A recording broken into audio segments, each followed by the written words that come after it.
time we blow this scene. Get everybody in the stuff together. Okay, 3, 2, 1, let's jam. What's up, guys? My name is Brendan, and today we're going to be doing some trick analysis. I have 10 clips from my previous session, and I'll be going through talking about what I did good and what I did bad. Hopefully this way you guys can learn from my successes and failures. So with that said, let's get started. First, I want to give you guys a little bit of context. I took all the clips from my session and I uploaded them into Premiere Pro. With this editing program, I'm able to go frame by frame and see exactly what I'm doing wrong and what I'm doing right. With this program and with the slow motion capability of my camera, I'm able to analyze my tricks and learn so much from each attempt. That way, I just don't have to drill my body into the ground. I can get a ton of information off of just one bad attempt. So with that, let's get into it.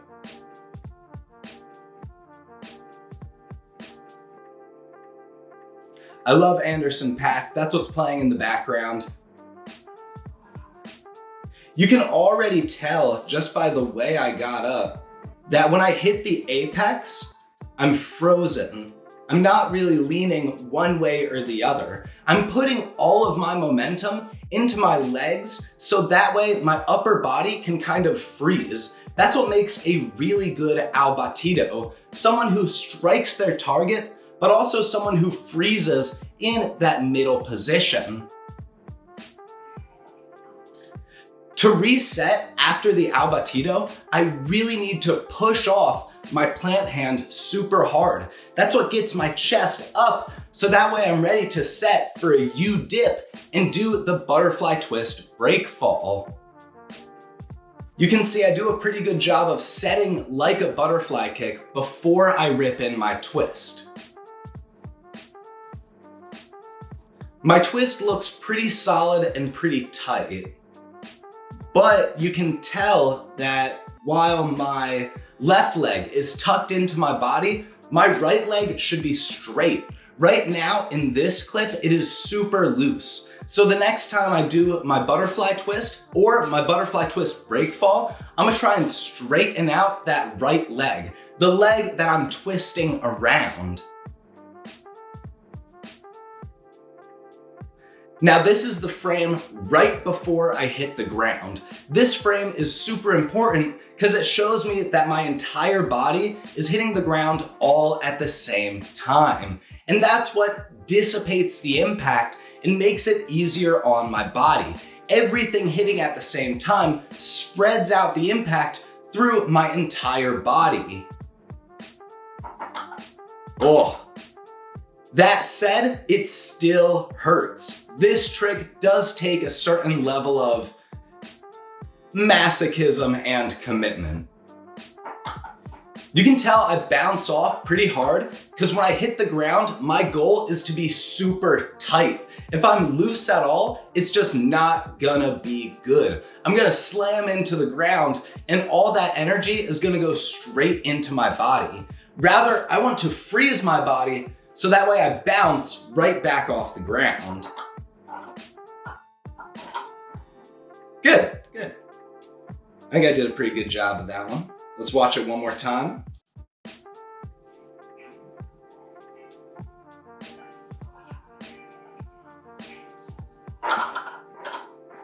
I could have jumped a little bit higher on the butterfly twist break fall. It looks like I was kind of rushing it a little bit.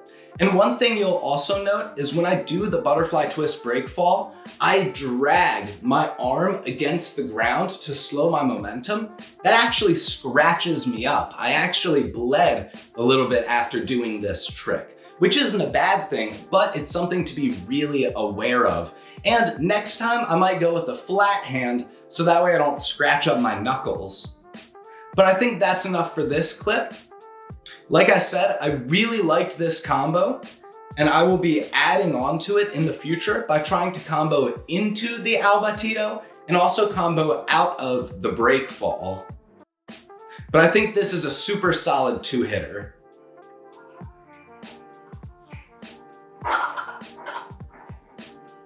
Yeah, I will most definitely be adding on to this clip.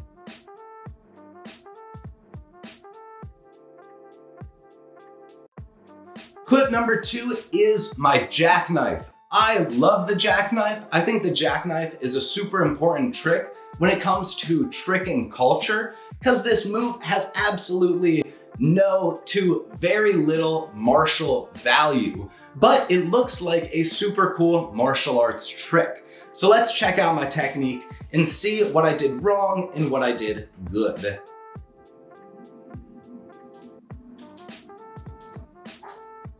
Already you can see I'm starting my jackknife with nice, big, wide open arms. If you spin in your cheat setup with big open arms, that will give you a lot of twisting momentum to go into your vertical spinning kicks.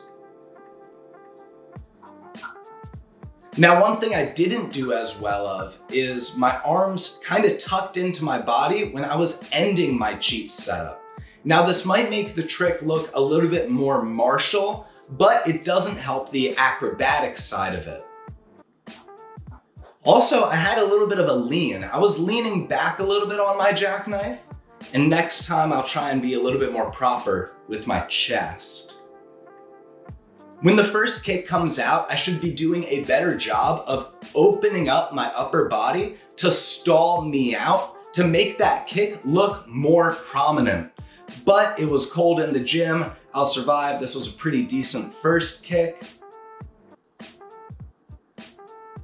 And it looks like I'm kicking out the second kick just a little bit early.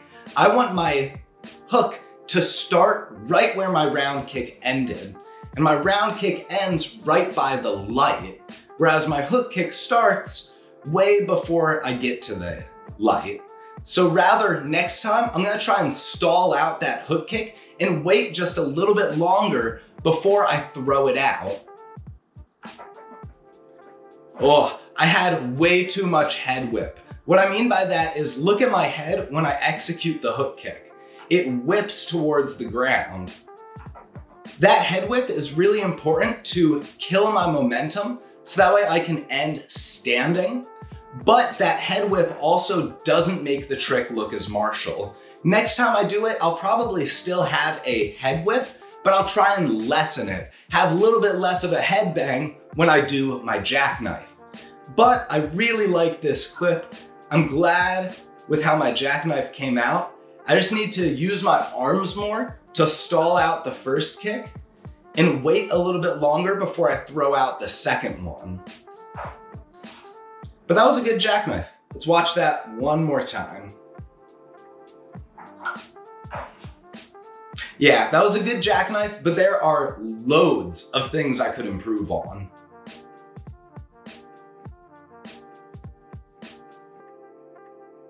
Clip number 3 is a fall. I didn't include this in the sampler, but this clip is really important because it shows me everything I'm doing wrong when it comes to my aerial front swing rise. When it comes to analyzing your tricks, your fails and your falls are often going to be more productive and more beneficial to watch than your successes. Now, don't get me wrong, you need to watch both. But whenever you fall or you fail, you can learn so much from the clip. Let me go into this one. You can see starting right away, I could have brought my arm and my chest back a little bit more and got my arms more over my head. When you do an aerial front swing rise, you want your aerial to match the same axis as your rise. When I did this one, I was a little bit too flat. You can tell that I was too flat because when I set into my aerial, my arms were really close to my chest and I just kind of threw them at the ground. Rather, next time I do my aerial, I'm going to use my arms and swing them more overhead so that way I can generate a more vertical aerial, because I think I swung a little wide here when I did my rise. You can tell because I start with like my leg completely horizontally and then I try and swing it vertically. but it doesn't come out vertical. It comes out at this really harsh diagonal, and that diagonal is gonna kill my flip when it comes to the trick I do after this, which is a double cork. So let's rewind it. And you can tell that even with that rise, it's a very flat rise. It doesn't have a lot of inversion. And that's gonna give me a really flat double cork. You can even tell by watching the swing that I start with my chest super low and I don't even bring my arms back. I have no idea why I decided to try and throw this double cork. I did not have nearly the power I needed. But you know, sometimes you just gotta commit. Yeah, this double cork was doomed for failure. And you can tell I rip in the twist early. And while I'm able to do the double and I'm able to spin around twice just because I can twist really fast, I am lacking so much flip that I land pretty much horizontal. Now, this is a really important break fault that you guys should pay attention to. When I land my double cork, I stick my hands out in front of me and then I pivot on the way that I was twisting to spin my body around to keep me from injuring myself. When you guys fall on a trick like the aerial front swing rise, specifically when you're falling on a twisting skill like the double cork, sometimes you're gonna wanna carry that momentum into your fall and just slide out like I just did. Let's watch that one more time. That was a really good fall. It was very good of me to recognize that I was too flat and I was gonna land a little bit too twisty. So the big takeaways from this clip are I need to use my arms and swing them more vertically when I go into my aerial. When I do my rise, I need to focus on swinging my front leg more vertically because my rise was way too flat. And when I do my double cork, I need to get my arms back there and focus on a nice straight swing before I rip in that twist. But this was a good clip. This trick is really hard for me, so every single time I fail it, I go back and I study the footage extremely intensely. That way, next time I do it, there is a lot less risk and I'm more likely to land the trick, which I did in the next clip.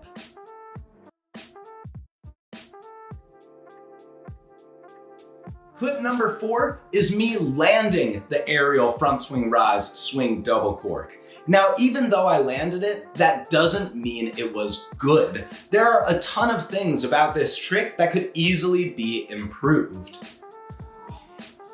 I make the same mistake with my aerial of bringing my arms super far down and not using them when I'm setting for the trick. That said, this one was way more vertical. And you can tell because my front swing leg gets at a higher diagonal instead of being flat like it was for the first clip. And that makes my front swing way more vertical. That said, I am noticing now that when I execute my front swing, my arms stay very static and very close to my body.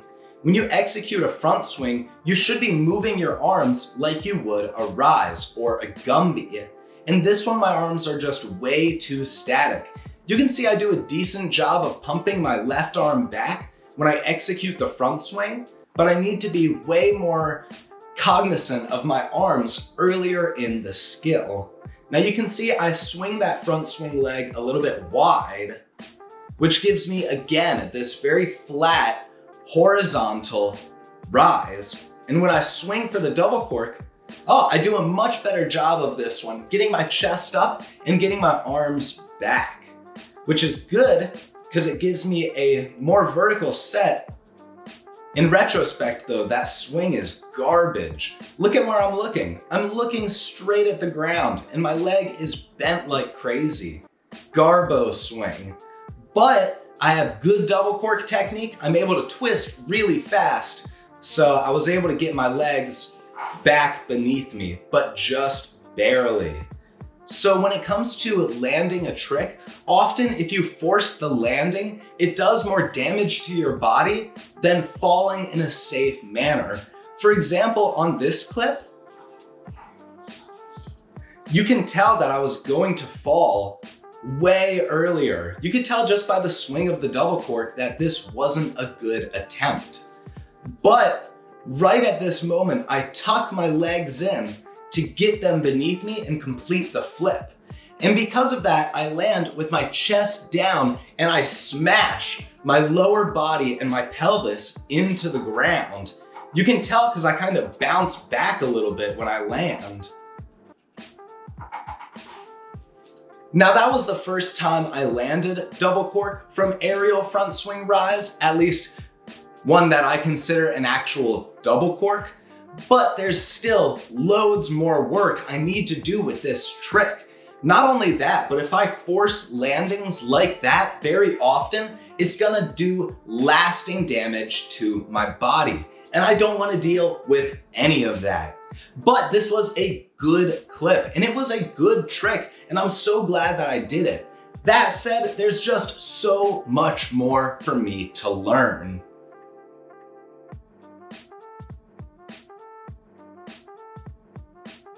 Clip number 5 is a dub-dub, and it's me dying on a dub-dub. When I did this one, it was really cold in the gym and my body just wasn't up to power yet. But I was trying to push through and land it anyway. So let's analyze my technique and see what I did wrong.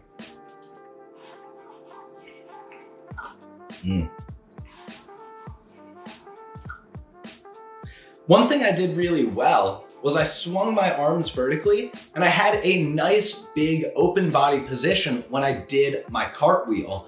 One thing I see that trickers don't do is they don't extend their body and open up when they're doing setups, specifically the cartwheel. When you do the cartwheel, you need to have a nice big open body shape so that way you translate that momentum into the next trick, which for me is a double full. So let's see. One thing I did really bad was I did not use my arms to set at all coming out of my double full.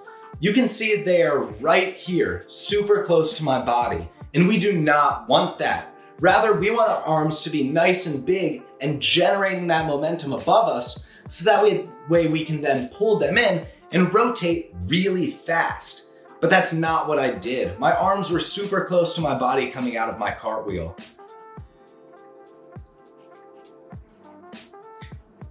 The twist for the double full was really tight, but if I'm going to be swinging my double full, I need to be doing that a lot earlier. I need to front load the twist so that way I can open up in a nice big eagle. And this eagle was not nice or big.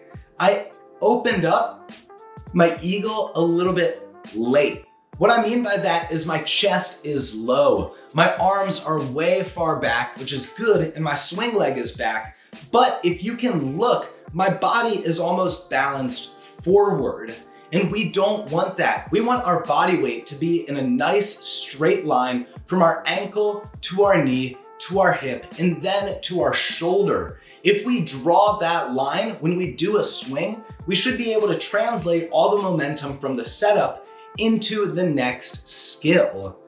And that is not what I did. My chest was way too far forward and I opened up that eagle way too late, which gives me this weird wonky swing. And again, you can tell that my double full wasn't vertical enough because I'm not able to stay vertical when I execute the swing for the double cork. I turn my chest to the side and I almost collapse at the hips. But I committed, I still went for the double cork, even though the set was garbage. And because of that, I bombed. But one thing you'll notice is I knew before I fell that I was going to fall. How you can tell is I reach out my left hand to catch my weight and I open up my legs to get my left foot down first. And you can tell that this was a predetermined fall because of how gently I land as well. Now my left butt cheek took the majority of the impact, but I think I did a pretty decent job of spreading it out from the arm and the legs. Oh my goodness, I literally bounced my butt off the ground. Yeah, this dub-dub was doomed for failure right at the end of the cartwheel. If my arms were better at the end of the cartwheel, my double full would have been more vertically, and then I would have been able to swing more vertical when I did the double cork. But that's just not what happened. One of my favorite parts about this clip is that I just walk away. It hardly phases me that I just ate a big bowl of dog poop. I just get up like nothing ever happened. And that's what I recommend for you guys. Don't beat yourself up whenever you fall. Just kind of, accept it. It's part of the learning process. Ugh. That said, my body is still recovering from this session because of falls like that. Ugh. Let's watch it one more time.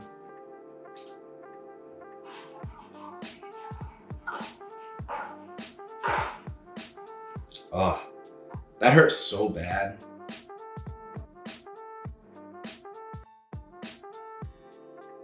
Clip number 6 is the best combo that I threw from that session.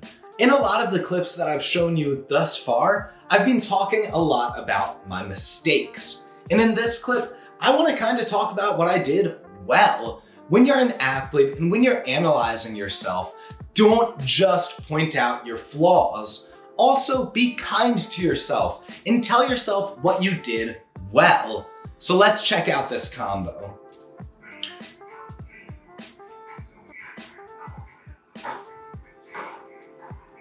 I switched from Anderson .Paak to Snoop Dogg just because I needed more energy.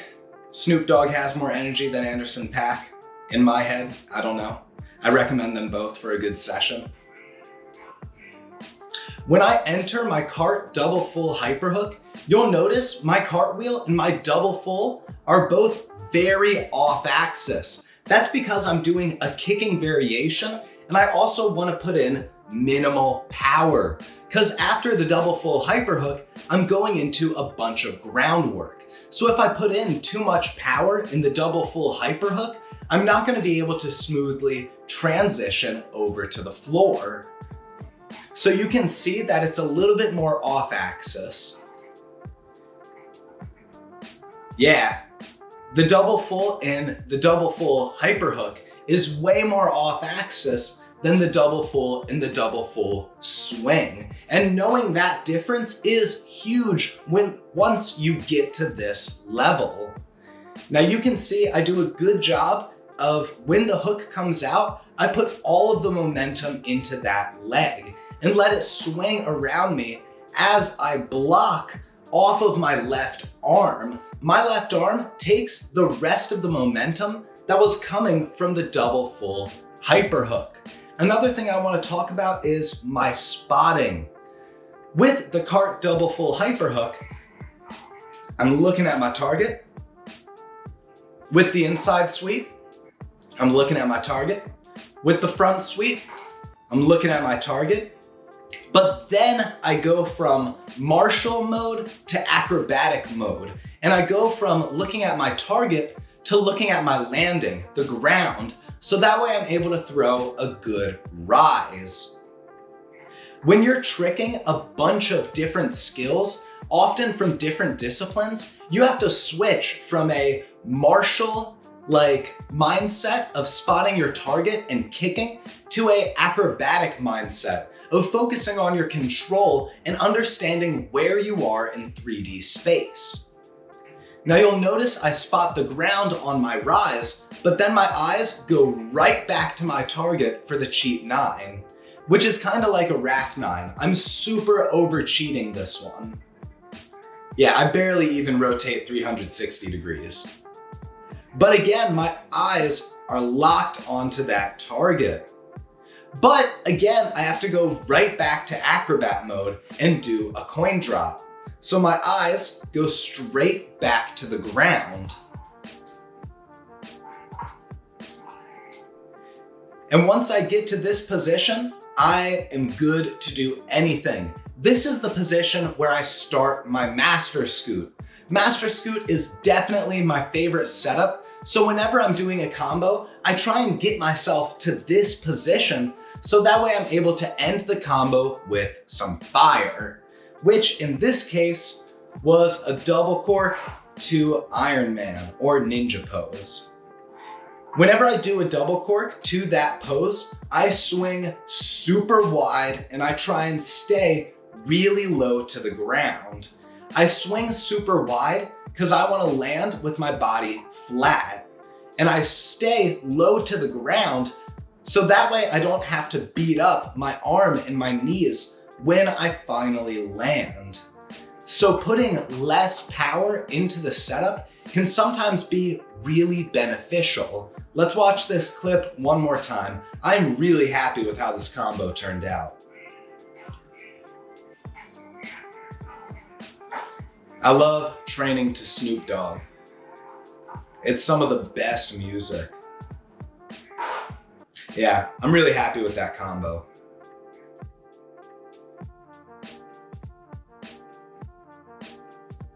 Clip number 6 is a standing cart triple full attempt. You see, this was one of the attempts before I landed it when I was still trying to hype myself up. You can tell that when I do this trick, I have just not enough power. There's a ton there, but there's just not enough. I needed a little bit more juice. Let's check this one out. Oh, and I can see a bunch of issues right away. First off, and this is a reoccurring theme in all of my cartwheels, I need to get my arms more vertically when exiting my cartwheel, and I need to stop rushing my twist. This one is a prime example of right after I get off the ground with the cartwheel, I'm starting to rip in that twist. And rather, I want to wait, get a little bit more height, block a little bit harder, so that way I'm able to do all 3 spins and get way up in the air. So I should use my arms way more. But I do a good job of blocking because you can tell I'm not traveling too much, but I am traveling a good bit. My twisting position is super solid. You'll notice that when I do big twisting skills, I will cross my left leg over my right leg when I twist. If you twist your other direction, you should cross your legs the other way. Right leg over left. But if you twist like I do to the left, I recommend left over right. That said, some people don't cross their legs when they twist. I just like to. I think I twist faster that way. And you can see, I notice right here that I don't have enough. So I open up my body and I shoot my left arm out to catch my weight. Oh, another thing to note is my left leg is taking a lot of impact with this. That left leg is taking, that's a pistol squat right there. But then that arm also is able to take a little bit of that impact. Honestly, this triple full was good. I just needed more power and more commitment, which I do get in the next clip.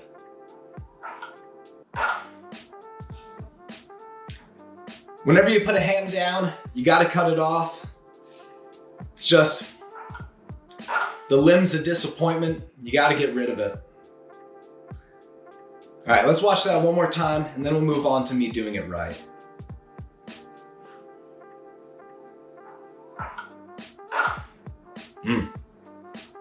Cut that off.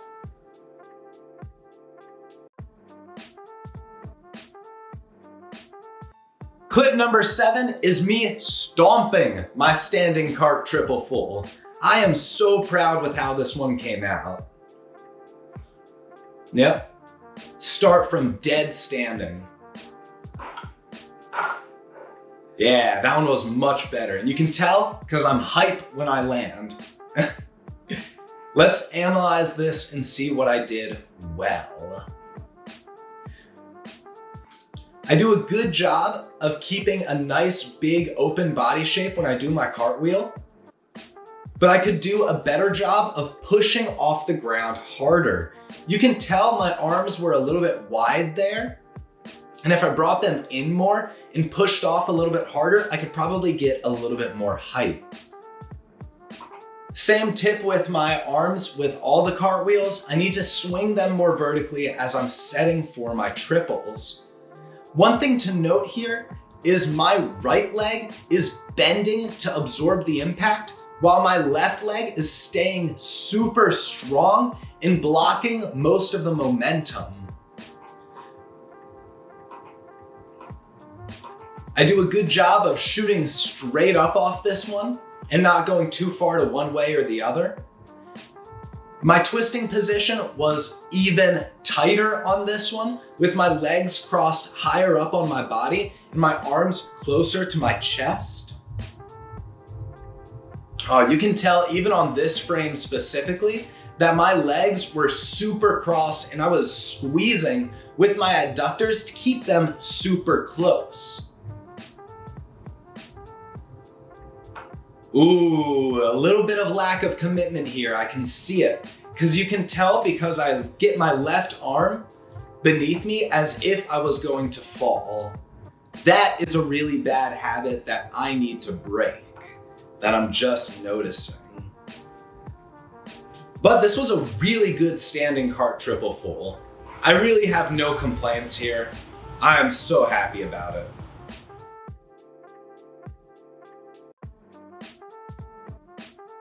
Clip number 9 is another combo. I was really happy with how this combo turned out, but I messed it up and I kind of saved it. Here, I'll show you guys what I mean.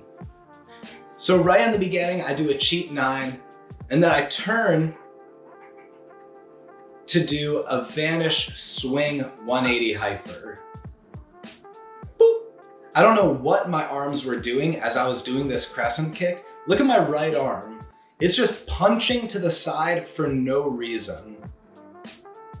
I'm gonna have to fix that. After the pop 180, I go into a 1990, but I kind of mess up my spacing. I was supposed to rotate an extra 180 here, but I opened up too early. So what I do is I take my left leg and I just spin it behind me to end me in the master scoot position. From there, I execute my master scoot and I swing into a cork fei-long with the crescent kick and then the round. But I opened up way too early. So I undershot it and fell backwards. So what I did was I rolled right back into my master scoot position. And from that master scoot position, I threw that same cork fei-long, but this time I landed it. I was so frustrated after that first cork fei-long that I did not want to stop. But I'm really happy with how this combo turned out. It's an example of how you should keep saving it until you can no longer save it. Because I messed up a bunch of different places. Right here, I kind of messed up. I took a few extra steps. I didn't rotate enough in my 1990, so I did that extra little spin. I undershot my cork fei-long, so I rolled the other way. But then I redeemed myself by doing the cork fei-long properly. We'll watch this clip one more time. I was really happy with how it turned out, but it was definitely not my best combo. I think if I did this combo 2 or 3 more times, I probably would have been able to do it a lot better, which isn't a bad thing. Not every time I do a combo is going to be the best time I do that combo. And there is always another session. Not bad, not bad.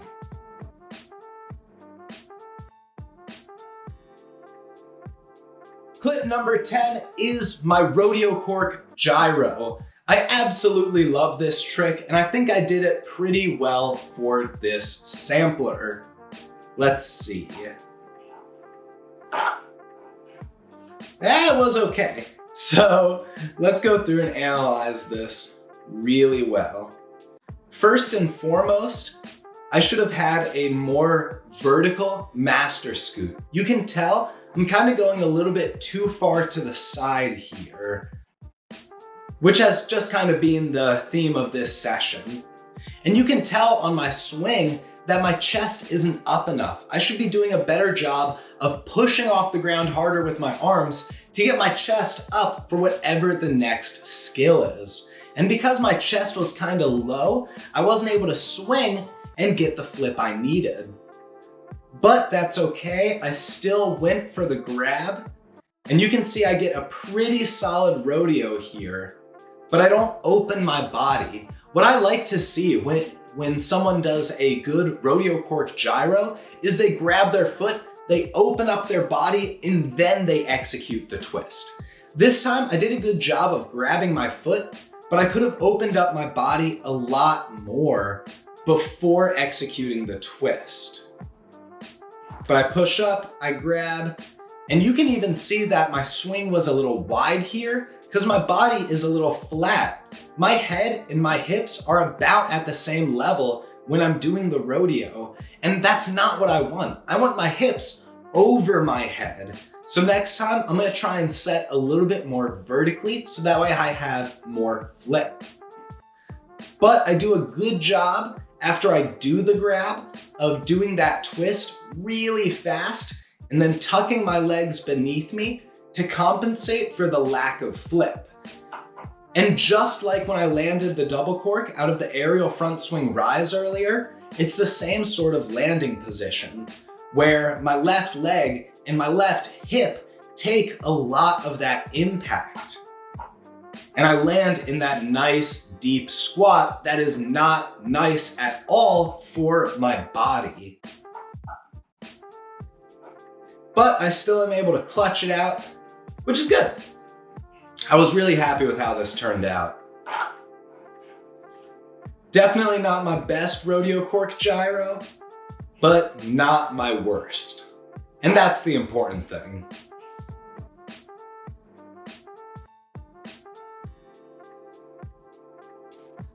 And guys, that is it for trick analysis for today. I love going through my clips and seeing what I did good and what I did bad. At this point, I can't even turn it off. I just see someone trick and instantly this monologue goes off in my head about how they could improve. Hopefully this can help you guys analyze your own clips and see what you're doing wrong and what you're doing right.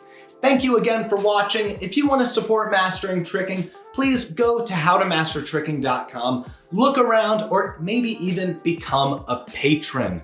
Thank you guys again and have a lovely day.